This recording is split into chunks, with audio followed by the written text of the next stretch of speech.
quickly, or they're unhappy about something. And then I think in the course they have to, I do the 2-minute run lay hands all over the horse. It's the warm up.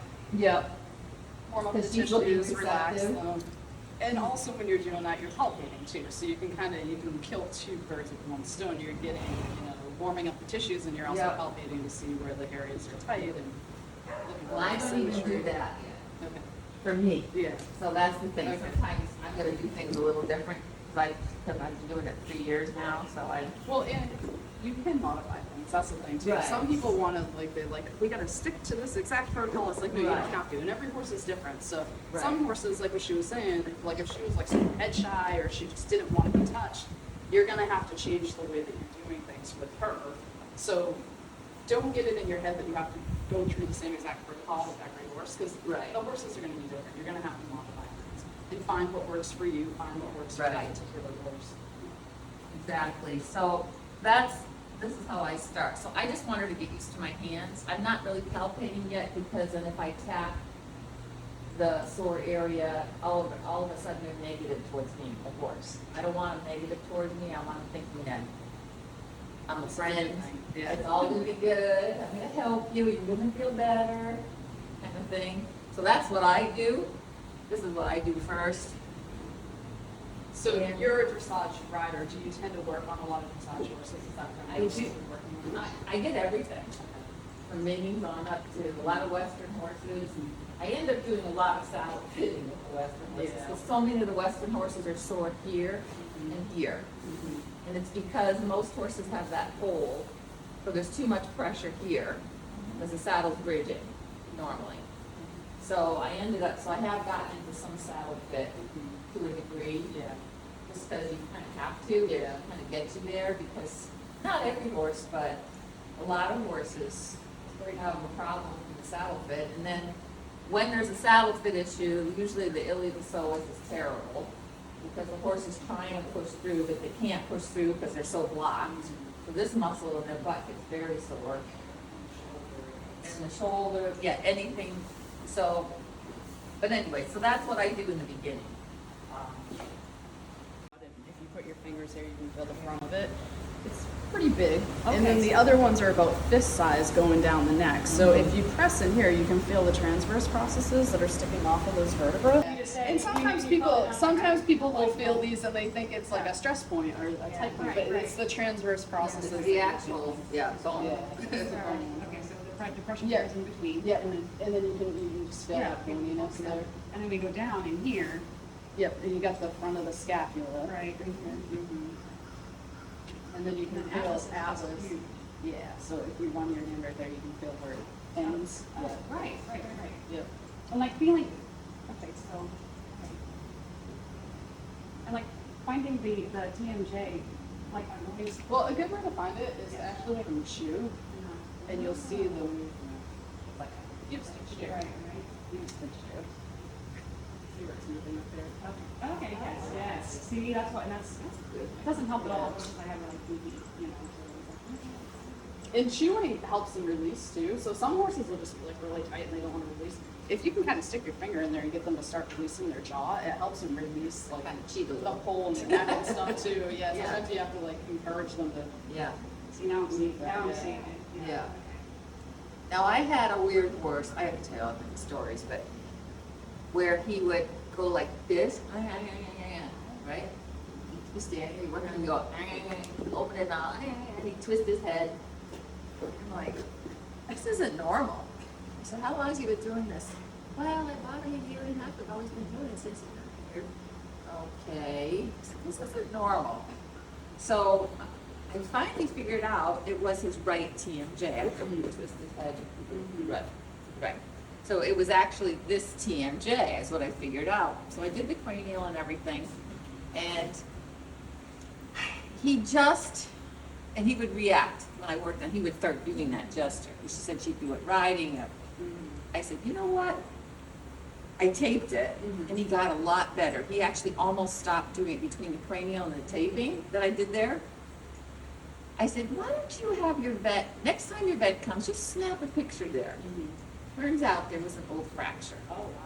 There was an olfaction. It feels good, though, really. Now, am I in the right direction, or am I too Yeah, powerful? so if you, nope, you can go straight with it. If you go medial or lateral, you're stretching different things. Yeah. You just don't want to go too far in either direction, and you don't want to force the stretch. Like, you kind of Right. just want to guide them. I tend to draw little circles with them just to kind of loosen them up. That's what I do. I lift them up as Yeah, I far used as to they do go, and that. I'll just draw circles. After I would saddle, I would kind of do a quick leg stretch just to. Yeah. It was kind of more to get the skin out from under the hand. Yeah, so they're not pinched. Right.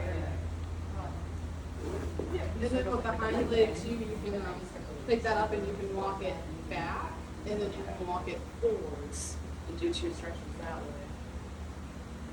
Try. You got it. So pick up and walk back. Yeah, so, and sometimes, like, same thing with the front, like, if it's feeling really good, sometimes they'll give you, like, a real big stretch. She'll do it, there she goes, see? Oh, okay. Like, she's stretching it herself there on the spot. You're just asking. Yeah. And then It's pretty high. That's, a lot of them are not that high. And then forward, you just Yeah, kind I of know. go a little bit, as far as they'll let you go. Oh, look at She's like, hey. She probably, I wouldn't expect her to be too reactive, but we'll see, you never know. Now, what's interesting is that not everybody likes. Oh, yeah. She's Yeah. been getting it done since I she was do a lot of born. snapping to make sure the horse is okay with it. I'd say 1 out of 10 is not okay with it. Right, yeah. So, and I always start, I hate to say it, down at C6 and 7 because some of them just won't take the snap. Well, I in mean, the right beginning. next to the ear is, Yeah. yeah, it's like startling for them, but. You can feel it. There's a Little something there. So what we're looking for those that haven't taken this course yet, basically she's putting a really fast impulse into the spinal segment, and if there's a problematic area, she'll have an involuntary little twitch, basically, which we call the pathological reflex. So it's showing us where there's not proper communication between the spinal segment and the brain. And when we put motion into it, it's diagnosing the area, but it's also resetting it at the same time. And then we can also use that tool over the soft tissues to release them too. So it's a really cool technique because it's kind of like an indirect way of realigning their spines. It's different Yeah. than like if a chiropractor comes in, they're gonna palpate, they're gonna feel that one bone needs to move in a certain direction, they're gonna do specific adjustments to try to move that back. This isn't really specific. Yeah, so that usually just stays like that, and then you can change the intensity. There, yeah.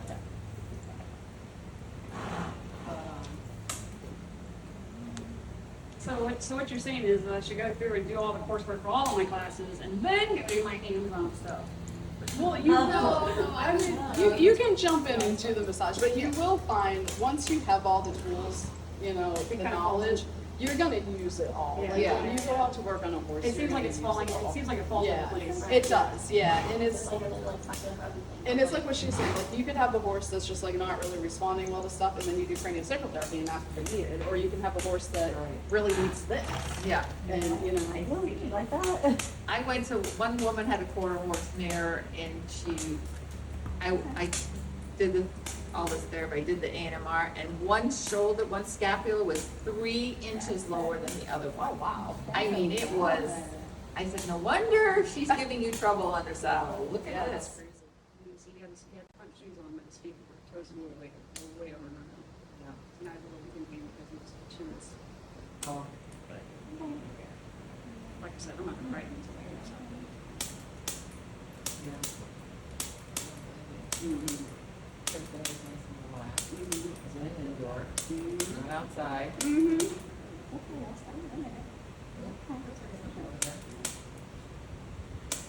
No? Okay. Okay. Okay.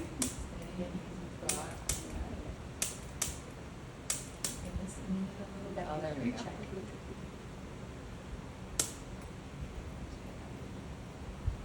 So what we want to see is we want to see the twitches go away completely. Sometimes they don't go away completely.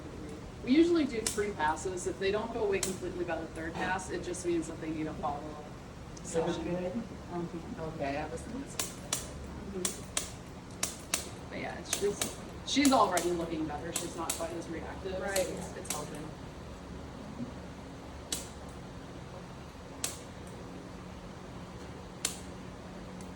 was just like, that means Yeah. How old is he? 8. That's enough for you to can't require for a sales video. So see how she put her anchor down, and then she's pulling the paper off, and she's laying it down as she pulls the paper off. That's how you want to do that. If you try to pull all the paper off, it's just gonna stick to itself, and it's just gonna be really hard to handle. And as she's pulling that, she's rubbing it down. And you can see where he's got a dip here, it's kind of pulling up a bit, but you can kind of see, they have summer coats right now, so it's not as dramatic, but you can see where it's lifting the hair. That's the hair lift I was talking about. Okay. I didn't put a stretch in it. Now, if they're actually sore, I would actually put a little stretch where they're sore. If they actually would. It just decompresses it a little It bit just, more. Okay. it, You a can little more also lift do there. like, you can Okay. also come across this way with it, so like if they have I like to Yes. do it up here just because that helps hold it down in the back. But if they have an area where they have a kissing spine or something going on there, you can go over that area with another Right. strip as well. Now, I usually would anchor with a 2-incher here, across the two of them. And then I might do a small anchor here, just extra, it'll stay on longer Oh. with a little piece. You don't have to, but So they're not, the anchors are just anchors, they're not necessarily therapeutic, they're just Correct. to hold it. It's to help hold it down. Yeah. Okay. But like I said, if you have like kissing spine or you have a sore spot or something, you Yeah. can do one over that because Right. it will help with the pain and just Exactly. decompress it more so as Okay. well. hey, buddy. Where am I starting this thing? Try to make it a little bit symmetrical if you can. And yeah, you can tell the owners, they can, ride them with it. Mhm. That's totally fine. That's what we want them to do with it. To use the muscles. Now, are they like heat activated? Like when you're using your muscles, it kind of they radiate Well, so more? heat helps activate the glue, so that's why we rub it when we're putting it down. Okay. Wow, I got it pretty symmetrical. Holy crap, look Yeah. at that. You come on this side, just the same. There you go. Good boy. If you can, when it's back. So you really, for a high withered horse, especially when they're set back, you gotta try to get the saddle to fit the front of the withers and keep the saddle a little bit more forward so that when you sit, you're right at that point here. You're not back towards the lumbar. You don't wanna be back here. This is, they're very weak. This is where they're strongest, right at the base of the withers. So the rider's weight needs to be here. So when you see someone riding with a chair seat at the back of the saddle, you're like, oh, the poor horse. They're sitting way too far on their back, Poor things. Yeah, you don't really want to put all weight on that knee. Yeah, he's always standing That like one's that. worse, yeah. Thanks. So make sure that each little finger is, the paper is ripped, Yeah. because you don't want them stuck to each other, so make sure that they're all independently ripped off. Yeah, so it depends on where the inflammation is.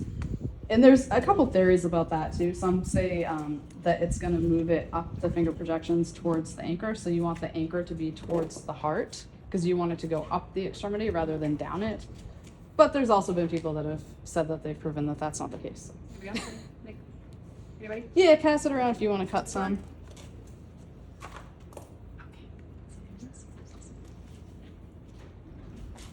How long did you do? It's just kind of eyeballed, I don't know if it's long enough. It looks Yeah, no, that's plenty long. So depending on what we're trying to cover, if it's a smaller area, You go you can do a down. smaller tape cutting. You want it to go down? Yep, you can go all the way around the knee. You can kind of and don't take the paper all the way off. You want to lay that down Yeah. as you're doing it. Yeah. And you don't want to stretch those. no stretch. Yep.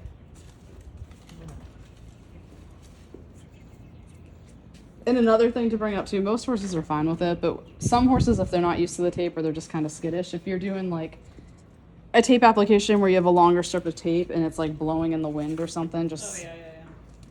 realize that the horse might be afraid of it. I can already think of, just on my dude alone, what he's probably gonna be tolerant of. Just okay, practice. He's afraid of donkeys, so the miniature donkeys freak him out. Yeah, This probably the eyes like. yeah, A cutter afraid of donkeys. yeah. I don't know. He just thinks that they're like some weird little alien things or something. So now, I think I would have put these a little bit closer. Okay. Those a little bit, don't you think? Yeah. So if you're trying to do like if there's inflammation in the front of the knee, you could do that. But we're also gonna do one more, and we're gonna Expand it overlap across, it. yeah. So Okay. Okay.